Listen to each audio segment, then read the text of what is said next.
So yes, this is Live and Let Die versus Octopussy, and I'm sorry I'm giving so much Roger Moore in the beginning, but yeah, no, I like him. I'm my own man. So the gun barrel obviously goes to Live and Let Die. If you see my gun barrel video, you know I love this one. And although Octopussy is a very good one, I just think Roger Moore, he more does it as like a thing you do instead of like the whole purpose is you're shooting like a sniper, not that you're just quickly turning and shooting. And I think I don't want to say he forgot that, but I just feel like he isn't doing it with that mentality, and that's why it's not that good. Next is the pre-title sequence, and I think the difference between the two is Live and Let Die is more of like a, From Russia with Love, kind of that where it actually applies to the plot, whereas Octopussy is just action that has nothing to do with the movie, and you guys know me, I love action, so definitely goes to Octopussy. Next is the theme song and the title sequence, and I think it's kind of a given that both go to Live and Let Die, although I feel Live and Let Die is kind of weird and hippie-ish. I enjoy it very much, and I think the theme song is, next to A View to a Kill, the best theme song in the entire series. And as much as I love Octopussy, I truly think it's great, but I feel like it's one of like the weaker songs, especially when it's compared to the ones it's wedged between. And the title sequence is one of the worst in the entire series, especially including this part right here. This woman's face is just so awkward, I can't get over it. And I'm sorry that it's cut off, I don't know why.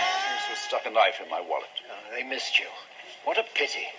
The next is the Q branch scene, and Octopussy is kind of sexual harassment, but it's really funny at times. I know the camera scene, which I'm not showing because it's just bad, is really bad, but I just think there's some stupid puns and really weird gadgets, which I love, and Q branch I always look forward to, and especially in this movie, it's great. So next is the Bond girl, and I really like both. Like, if I had to rank them, they both definitely be in the top 10, and although it does go to Maud Adams and Octopussy, Solitaire is a very good Bond girl, although she's kind of a, dazzling distress, I guess you could put it. I think she's just good, I guess. I think she really suits the film well with her card gimmick, and Maud Adams and Octopussy is just such a better casting than her, the Man with the Golden Gun. I'm so glad they brought her back. I'm glad that they have, like, an older woman being with Roger Moore, because it's, as you can see in A View to a Kill, very cringy having him with a younger person, but it's all around good.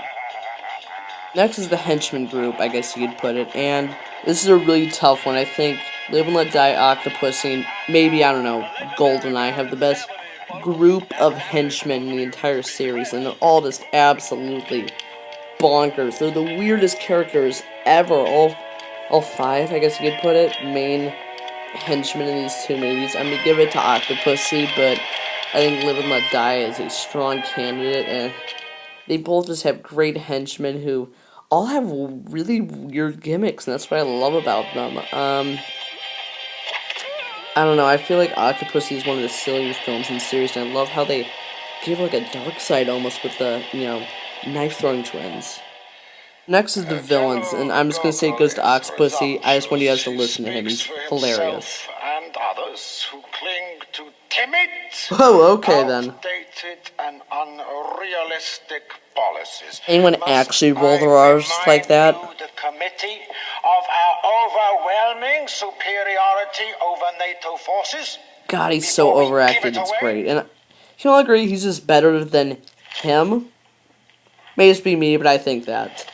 Next is the villain's plot, and Octopussy has a very confusing one, but I'm giving it to them solely because I think Live and Let Die is a more of run-of-the-mill, I guess you could put it, because it's just like a drug lord, and I gotta say that's happened quite a few times. So I like Octopussy, how they have like a double, I guess you could put it, like two separate villains working together, kind of like in Goldfinger, how they have Goldfinger and then the Chinese, and I just think it's very well done, and another point to Octopussy. This is the stunts, and I went bonkers for this in the top 10 stunts, so I'm just going to keep it quick by saying it's just an incredible stunt. I got into a debate as to whether it's actually real. I like to think it's real. I'm probably the only one who actually thinks it is, but why would there be handlebars in it if it's not real? They would need something to hold on to. So that's my argument, I guess you would put it. And you know what? Even if it's not real, it's a very cool idea. And I mean, Jesus, it's kind of unrealistic, but I love it.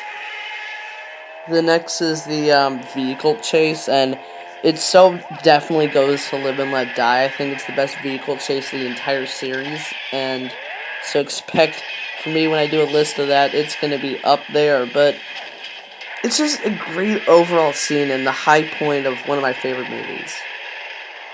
Next is the Bond versus Henchmen fights, and I'm going to call it tie because they're both pretty weak. I like what they're trying to do with them. It's just I think they're poorly executed where, you know, Bond's fighting on the top of a plane, which is a great idea. It's just I don't think it's done that well where it's really a memorable fight. But I called it tie because all the Henchmen fights in Live and Let Die are really bad except for the one against TV.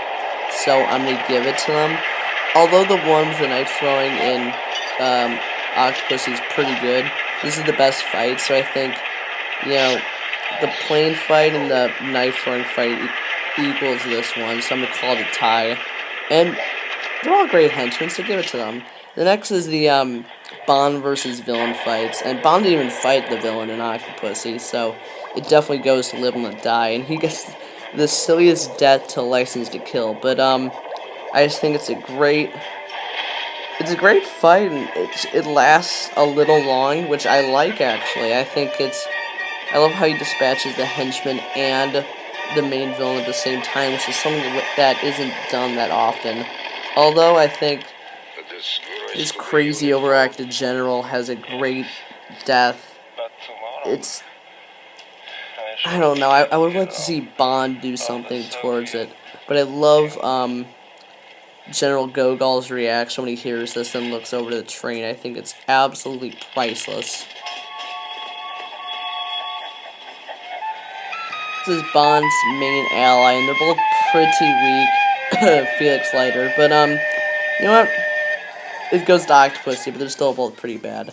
The next is the score. I've raved about both Octopussy's and Live and Let Die's in a few videos ago, and I think they're both absolutely fantastic, and I hate to have to compare these two, because they're pretty close for me, but I'm going to give it to Live and Let Die, even though I think they both incorporate the theme song as well as any Bond film, really, and I think they're just great overall scores. I didn't want to repeat the ones that I made you guys listen to for the top 10 scores, so I went out of my way to find some new ones. You're welcome. Oh, by the way, it goes to Live and Let Die. The next is the random Bond fight, and there's a few of these, and I think the best examples are in Octopussy and Tomorrow Never Dies, and what I love about Octopussy is this scene does not need to happen. If they cut this scene out, the film would not be different at all. Bond could just leave on like a trip or whatever. But I love how they included it in because they felt they needed to, and that's what I think Bond films should do, just go absolutely overkill with this kind of stuff. The next is M, and I'm going to call it tie because they both just seem kind of pissed off in these films, and I'm okay with that, but it may just be me, or is in every Bond film, M just extremely pissed off at him. Anyways, that's just me. You have a nasty habit of surviving. The next is the Bond performance, and I think they're both pretty solid. I think these are two of Roger Moore's best performances, but I'm going to give it to Octopussy, even though it's pretty close. I would say Octopussy as well as, I don't know, The Spy Who Loved Me are his signature films, and I'm so happy that this was him instead of Dalton, even though I wish Roger Moore did give it up before View to a Kill.